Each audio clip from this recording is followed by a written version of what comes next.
Dans cette vidéo, nous allons analyser comment des F-16 ukrainiens ont tendu une embuscade à un avion russe sur le front Est. Ici, les F-16 ukrainiens ont mis en place un piège parfait pour abattre un chasseur ennemi lors d'une opération unique. Ce qui a suivi fut une embuscade soigneusement planifiée, où les Ukrainiens ont attiré un avion russe dans une zone de tir. Le chasseur multirôle russe Su-35 a été abattu dans le Donbass, et pour cette opération, les Ukrainiens ont engagé 3 F-16 ukrainiens et une batterie de défense aérienne patriote. Les chaînes militaires russes ont dû admettre que les avions ukrainiens avaient agi de manière délibérée, exploitant les schémas de réaction russes soigneusement cartographiés. L'opération a commencé avec un F-16 ukrainien servant d'appât, s'approchant du front comme s'il se préparait à effectuer une frappe avec une bombe planante, forçant ainsi la défense aérienne ou l'aviation de chasse russe à réagir. En pratique, intercepter un chasseur ennemi favorise généralement les avions déjà en vol, car faire décoller un chasseur puis le guider vers la cible prend un temps précieux, alors que l'appareil ennemi est déjà en opération ou prêt à frapper. Si le Su-35 avait déjà été en vol, les planificateurs ukrainiens n'auraient peut-être pas improvisé l'embuscade après l'avoir repéré. Au lieu de cela, ils ont probablement attendu que le chasseur russe soit déjà en patrouille et dans une position où il pouvait être attiré à poursuivre l'avion à pas.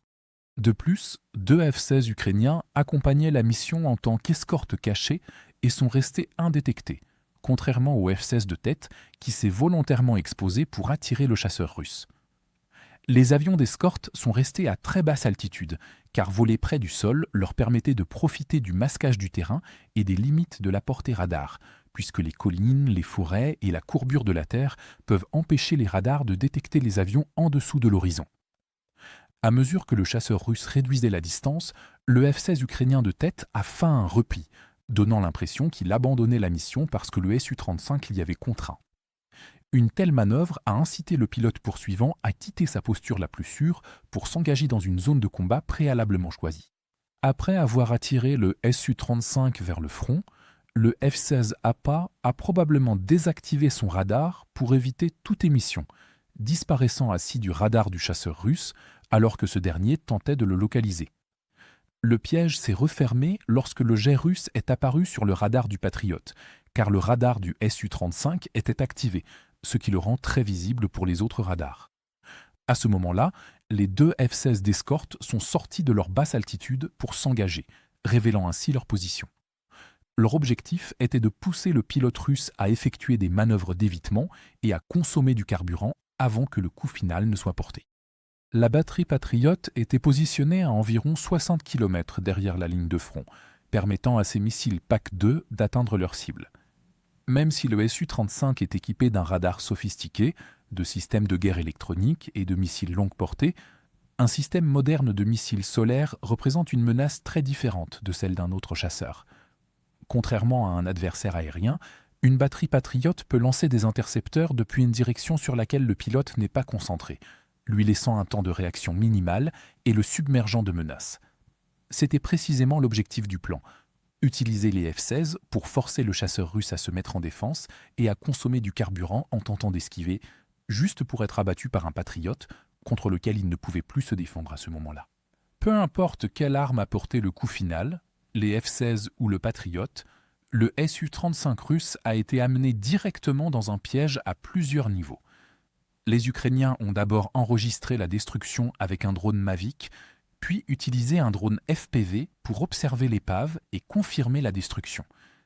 Cette opération prouve que les avions russes peuvent désormais être attirés dans des pièges, même lorsqu'ils pensent poursuivre des chasseurs ukrainiens.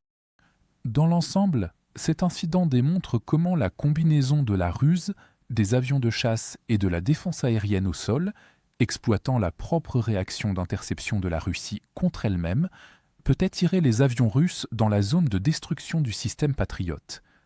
Ce piège montre également qu'une embuscade bien planifiée, associée à du personnel formé, capable d'exécuter ses missions, peut vaincre même l'un des chasseurs russes les plus avancés, qui ne sont pas à l'abri s'ils poursuivent des avions ukrainiens dans des pièges de défense aérienne en couche. Les pilotes russes doivent désormais partir du principe que chaque retraite ukrainienne apparente pourrait être un leurre et qu'un patriote pourrait les attendre.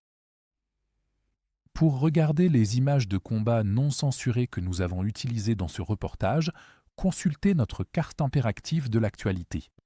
Ici, nous ne sommes pas limités par les politiques de YouTube et nous pouvons enfin vous montrer la version complète et non coupée de ce qui s'est réellement passé. Mais ce qui est encore plus important, c'est que cette carte vous donnera accès à toutes nos analyses des événements majeurs, bien au-delà de ce que nous pouvons inclure dans nos courtes vidéos quotidiennes. Enfin, nous lançons officiellement la deuxième génération de notre carte interactive.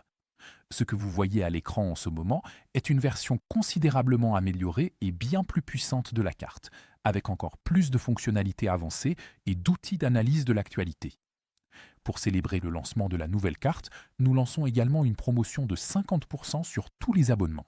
À partir de seulement 4,99 $, vous bénéficierez non seulement d'un accès premium à la carte, mais vous débloquerez aussi toutes nos mises à jour stratégiques exclusives, nos aperçus du front et nos vidéos de géopolitique stratégique. Alors, cliquez sur le lien dans la description pour devenir membre exclusif de notre communauté. Je remercie sincèrement tous ceux qui ont choisi de nous rejoindre. Votre soutien compte énormément pour nous.